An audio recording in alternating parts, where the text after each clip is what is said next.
All right, in this video, we're going to go ahead and learn how to make a purchase order. Okay, so from your home screen here with the Navigator tab, we're going to go ahead and say make a PO. Okay, so you can put in our PO voucher number and it'll automatically pick that up next time. You want to choose who you're buying your products from. So we're going to say gas and electric. We're going to enter the items here. You can barcode scan them in, of course, but we're going to go ahead and do a PO for some door frames, and we'll say here we want to order 15.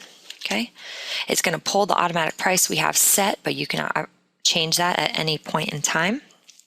All right, notice all of these above columns, these columns up here up top, you can right click and customize which columns you want to show here.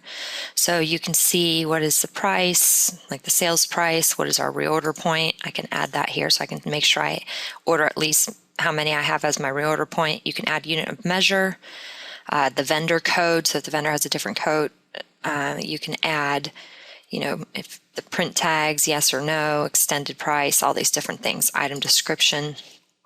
Adding the item description is something that's kind of neat. I'm going to go ahead and move this up because on the fly, I can change this item description. So if it's something that I want to say door frame and it's a custom order, custom cherry wood. Okay, so that's going to change the item description on just this PO, not the item description across the board. Okay, so I'm going to go ahead and add also, let's add some brass hinges. We're going to buy some of those. If you have any special instructions, you can add them down here. So you can say ship overnight. All right, any terms, you can put due in 30 days. If you have any discount percentage, if paid within, we're going to go ahead and say this here. Says how many we're ordering. It gives us a total down here, and I'm going to go ahead and say save.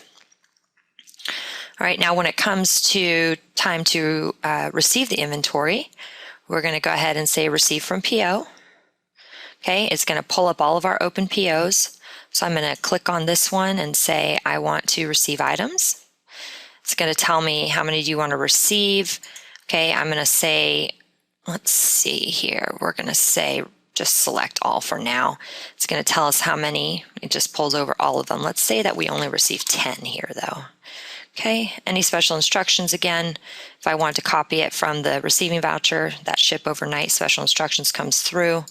I say continue. Okay, it's going to come up to my voucher screen now. It gives me everything. My vendor name comes over, what the terms are, what that special instruction was, and if I wanted to, I could add additional items here. I can also add the discount or the fee or the freight. So I'm going to add a freight cost of $50. I'm going to spread that discount across the individual items. So note the items 120 and 27 right here. Once I spread that discount, the item prices go up a little bit because now I'm including the freight costs in the actual cost of the items. I say close here, and then I'm just going to go ahead and say save. Okay. And then I'm all done with my purchase order and receiving items. Now when I go back again to receive from PO, it's going to pull up for me still this open PO because I still have 5 more due there. So I can click on it and say I want to receive items. Select all items and say continue, and then it's going to pull up the receiving voucher for just those 5 remaining that were remaining on that purchase order. So I'm just going to receive those, say save, and I'm all done with creating a purchase order and receiving items.